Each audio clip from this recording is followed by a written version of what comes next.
സാധാരണക്കാരന്റെ അഭയകേന്ദ്രമായ പുന്നയൂരിലെ പഞ്ചായത്ത് പ്രാഥമികാരോഗ്യ കേന്ദ്രം 2 ദിവസമായി അടഞ്ഞുകിടക്കുകയാണ്. ഇതോടെ നിരവധി പേരാണ് സേവനം ലഭിക്കാതെ മടങ്ങുന്നത്. വെള്ളി, ശനി ദിവസങ്ങളിലാണ് കുടുംബാരോഗ്യ കേന്ദ്രം അടച്ചിട്ടിരുന്നത്. പിന്നീട് വരുന്ന ദിവസം ഞായറാഴ്ച ആയതിനാൽ ബലത്തിൽ തുടർച്ചയായി 3-ാം ദിവസം ആരോഗ്യ കേന്ദ്രം പ്രവർത്തിക്കാത്ത സ്ഥിതിയാണ്. ഇതുമൂലം നിരവധി പേരാണ് ഇവിടെ എത്തി നിരാശയോടെ മടങ്ങുന്നത്.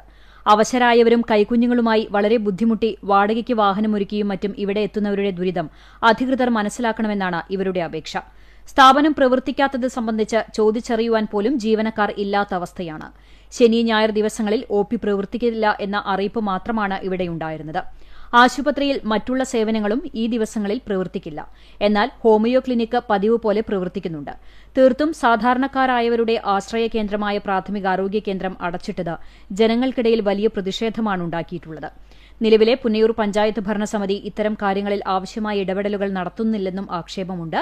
അധികൃതർ ഇടപെട്ട് ഇത്തരം പ്രശ്നം പരിഹരിക്കാൻ ജാഗ്രത കാണിക്കണമെന്നാണ് ഉയരുന്ന ആവശ്യം.